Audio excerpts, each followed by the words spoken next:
All right, guys, how's it going? In this video, we're going to be talking kind of about Luis Díaz. It's more to do with Barcelona and meeting that 1-1 rule, financial fair play in Spain, in La Liga, if you like. Without the 1-1 rule, they're pretty doomed, and they can't really do much in the market, as you know, which is why Luis Díaz didn't get his move last summer. They did get the 1-1 status back, then they lost it and went back to what's called a 1-4 rule. Because when there was an audit on their accounts, there was 100 million euros that were not accounted for, so they lost their 1-1 status, and it's because of that they've been unable to sign Nico Williams, for example. They could pay the fee. People keep saying they've got no money, they can find the money. It's to do with registration and stuff like that as well. And Nico Williams wanted guarantees. And they wouldn't give them to him, right? In other words, well, if you don't register me, you have to release me from my contract, stuff like that. Luis Díaz, on the other hand, has apparently said, I've still signed for you. This is his dream move, right? I don't want, to be released if you can't register me in time for the new season, but I would want compensating. So that kind of thing. And basically, I've gone through all of the Barca publications today. I've posted the articles that are relevant in full on the members website to my members. But what I can say to you is that the general vibe is it's starting to sound like now they're looking at Rashford now, like they ain't got Nico Williams.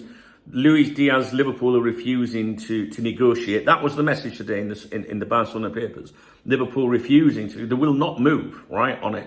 So now, Rashford's, he could come in on loan and that would be, financially more beneficial or attractive.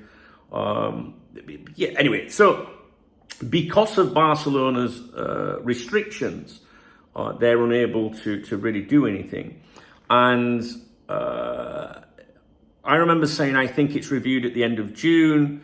We should hear within a couple of weeks. In the first couple of weeks of July, I said what the situation is. We're now on the 12th, so, I thought by the second week of July that we would know for sure, as Rafa Benitez would say, for sure, for sure, if they would get that 1-1 status back.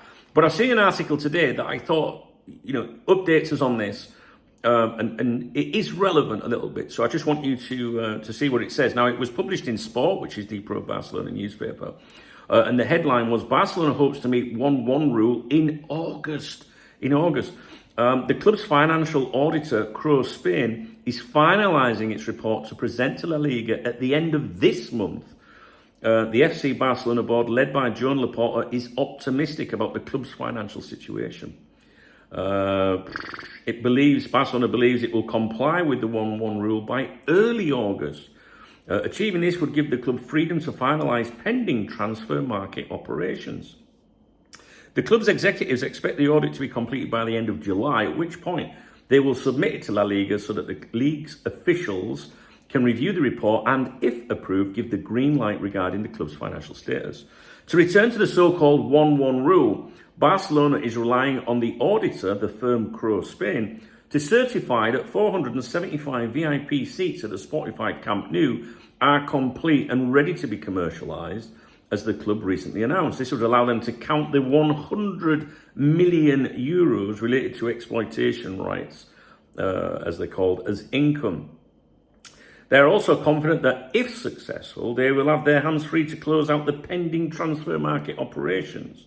The auditing firm will also certify that the 42 million euros still outstanding from the agreement with New Era Visionary Group is secured and can therefore be considered income, reaching the 100 million euros stipulated in the agreement.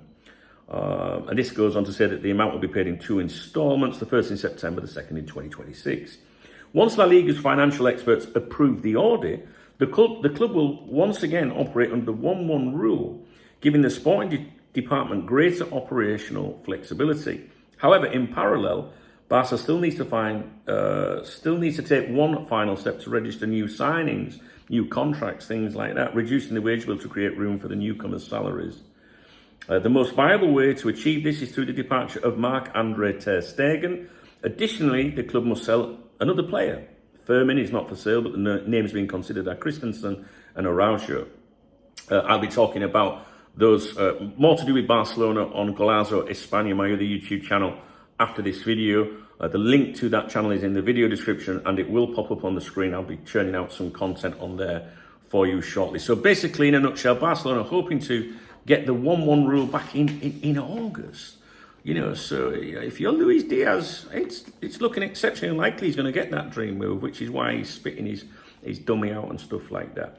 All right, guys, I won't bore you anymore to death. We'd only be going over Luis Díaz stuff, and like I said, a message in Barcelona today, in the Barcelona publication, separate from this news article, is that Liverpool are refusing to negotiate. All right, I'll leave that with you. If you found this video informative, if you appreciate the effort, I was in the cafe 3 fucking hours this morning doing all this shit. I love you, though. And I actually sat there and thought, is this what I want to be doing on a Saturday? So a like from you would put a smile on my chubby cheeks. Not as much as it would if you bought me a beer for this afternoon. God loves a try. No, thumbs up the video if you like it. Drop me a comment if you've got an opinion on it. There is a love heart under the video where you can support my channel. It's like buying a coffee or a beer or whatever. And there's also links in the video description. Shout out to my channel members, the people with a football next to their name in the comments. They are royalty around here, and I'm very grateful because your support enables me to subscribe to all these publications. And I do subscribe to publications in the UK as well. But at the moment, there's not a great deal in them concerning Liverpool, to be honest with you.